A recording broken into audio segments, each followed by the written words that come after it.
বাচ্চারা বিকেলের দিকে একটু চটপটা মুখরোচক খাবার দাবারই খেতে বেশি পছন্দ করে।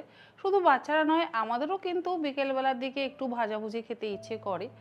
তো আজ ভাবলাম আপনাদের সাথে, যদি ঘরে রুটি বেঁচে যায়, সেই বেঁচে যাওয়া রুটি দিয়ে একটি সুস্বাদু বা চটপটা স্ন্যাক্সের রেসিপি যদি শেয়ার করা যায়, তাহলে কিভাবে বানানো যায় সুস্বাদু স্ন্যাক্স বা মুচমুচে স্ন্যাক্স ঘরোয়া উপকরণ দিয়ে, ঘরোয়া রুটি দিয়ে, দেখে নেওয়া যাক আজকের ভিডিওটিতে।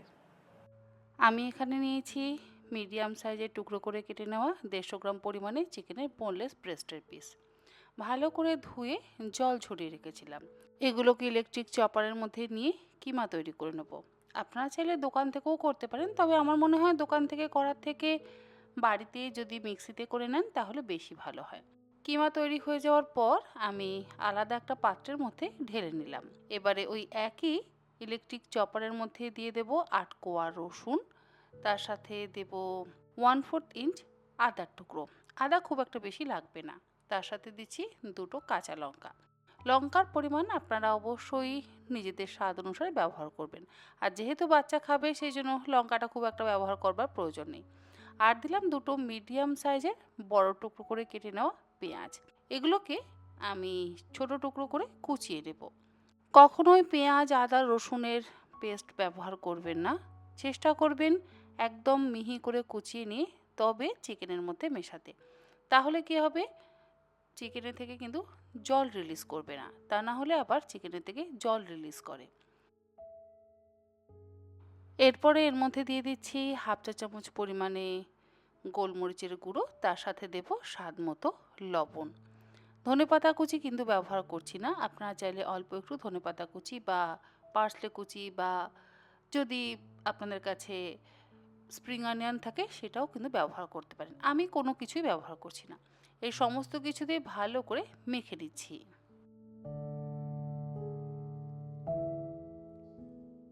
সব কিছু দিয়ে খুব ভালো করে মেখে নিলাম। কোনো রকম চিজ বাটার ব্যবহার করবার কোনো প্রয়োজন নেই। আমাদের অনেকের বাড়িতেই হয় একটা বা দুটো রুটি বেঁচে যায়। সেই বেঁচে যাওয়া রুটি দিয়ে আপনারা কিন্তু এটা অবশ্যই বানাতে পারেন। আমি নিয়েছি একটা টর্টিয়া র্যাপ। এমন নয় যে টর্টিয়া র্যাপ দিয়েই বানাতে হবে, আপনারা গমের আটার রুটি দিয়েও কিন্তু এটা বানাতে পারেন। যতটা পরিমাণ চিকেনের পুর আমি তৈরি করে নিয়েছি, সবটা চিকেনের পুর আমি রুটির ওপরে দিয়ে দিলাম। এরপরে চারিদিকে একদম সমানভাবে চিকেনের এই পুরটা রুটির ওপরে মাখিয়ে নিচ্ছি। রুটির বদলে ব্রেড দিয়েও করতে পারেন। যেটা আপনাদের কাছে থাকবে সেটা দিয়েই আপনারা এই খাবারটা বানিয়ে বাচ্চাদের কিন্তু খাওয়াতে পারেন। বাচ্চারা এটা পেলে ভীষণ খুশি হয়ে খাবে। দেখুন, রুটির ওপরে আমি একদম চারিদিকে সমানভাবে কিন্তু লাগিয়ে দিয়েছি। এরপরে একটা পিৎজা কাটার দিয়ে সমান করে কেটে নিচ্ছি। ট্রায়াঙ্গেল শেপ করে কাটবো। একটা রুটি থেকে 8টা পিস কিন্তু বেরোবে। দেখুন আমি কিভাবে কাটছি, ঠিক সেইভাবেই আপনারা কেটে নেবেন। পিৎজা কাটা যদি নাও থাকে তাহলে আপনারা চাকু বা ছুরি যে কোনো কিছু দিয়ে কেটে নিতে পারেন।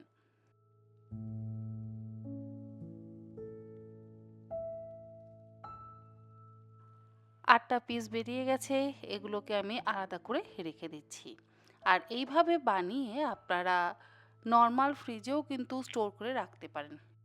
একটা বাটির মধ্যে নিয়ে নিলাম 4 টেবিল চামচ পরিমাণে ময়দা। তার মধ্যে দিয়ে দেব 6 টেবিল চামচ পরিমাণে কর্নফ্লাওয়ার। অবশ্যই ময়দার থেকে কর্নফ্লাওয়ারের পরিমাণটা একটু বেশি ব্যবহার করতে হবে। 1/4 চা চামচ পরিমাণে দিয়ে দিচ্ছি গোলমরিচের গুঁড়ো, তার সাথে দেব স্বাদ মতো লবণ। একটা ডিম দিয়ে দেব আর দেব পরিমাণ মতন জল। জলটা একটু বেশি ব্যবহার করব যাতে ব্যাটারটা পাতলা হয়। খুব বেশি ঘন ব্যাটার কখনোই করবেন না। চেষ্টা করবেন কোটিংয়ের জন্য ব্যাটারটা পাতলা করতে।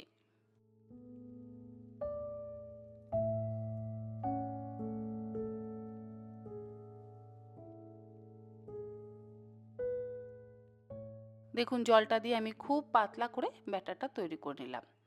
বেশি ঘন ব্যাটার কখনোই তৈরি করবেন না। ব্যাটার যদি ঘন হয়ে যায় তাহলে কিন্তু কোটিংও ঘন হবে।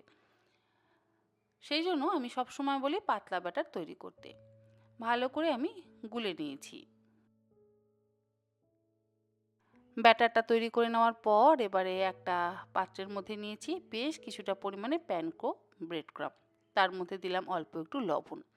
লবণটা দিয়ে ভালো করে মিশিয়ে নিয়ে এবারে আমি কোটিংটা করে নেব। গোলমরিচের গুঁড়ো আর দিলাম না। লবণটা দিয়ে ভালো করে মিশিয়ে নিয়ে এবারে একটা চিকেনের পিস মাখানো রুটি তুলে নিয়ে প্রথমে ব্যাটারে ডুবিয়ে তারপরে আমি ব্রেড ক্রামে কোট করে নেব। অবশ্যই ডাবল কোট করতে হবে, সিঙ্গেল কোট করলে কিন্তু হবে না। সবসময় এই ধরনের ভাজাভুজি বানাতে গেলে ডাবল কোট করবেন আর খুব ভালো করে চারিদিকে কোটিংটা করবেন, দেখবেন আপনাদের ভাজাটাও ভীষণ ভালো হবে।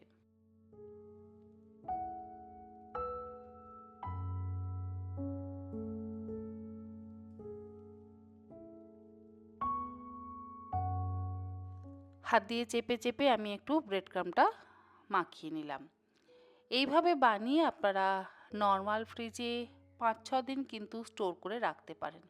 যখন ইচ্ছে তখন বানিয়ে কিন্তু বাচ্চাদের দিতে পারেন। শুধু বাচ্চারা নয়, বড়রাও খেতে ভীষণ পছন্দ করবে। আর মোটামুটি আমাদের বাড়িতে একটা বা দুটো রুটি তো বেঁচে যায়। সেই বেঁচে যাওয়া রুটি দিয়ে অবশ্যই এটা বানিয়ে খাওয়া যায়। দেখুন আমি কিভাবে কোটিংটা করে নিচ্ছি। কোটিং করা খুবই সহজ, অবশ্যই ডাবল কোট করবেন। কোটিং করে নেওয়ার পর ফ্রাই প্যানে তেল গরম করে নিয়ে এবারে গ্যাসের ফ্লেমটাকে মিডিয়ামে রেখে উল্টে পাল্টে গোল্ডেন ব্রাউন করে ভেজে নেব। কখনোই কাঁচা চিকেন ফ্রাই করতে গেলে গ্যাসের ফ্লেম হাইতে রেখে করবেন না, সব সময় মিডিয়ামে রেখে করবেন, তাহলে চিকেনটা সুন্দরভাবে কুক হবে। তা না হলে ভেতরের চিকেন কিন্তু কাঁচা থেকে যাবে আর ওপরের কোটিংটা তাড়াতাড়ি ভাজা হয়ে যাবে, মানে লাল হয়ে যাবে।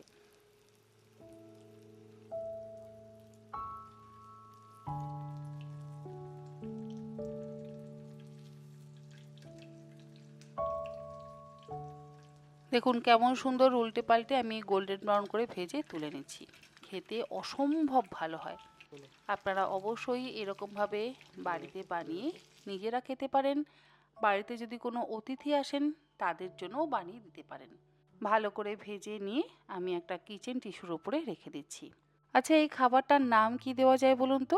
আপনাদের দেওয়া সুন্দর নামটাই কিন্তু আমি টাইটেলে যোগ করব। মেয়োনিজের সাথে আমি সার্ভ করিনি, চিজ ডিপের সাথে আমি এটাকে সার্ভ করেছি। আশা করি আপনাদের রেসিপিটা ভালো লাগলো। ভালো লাগলে এরকমভাবে অবশ্যই বাড়িতে বানিয়ে খাওয়ার কিন্তু অনুরোধ রইল। এতক্ষণ ধরে বানালাম, এবার খেয়ে দেখার পালা।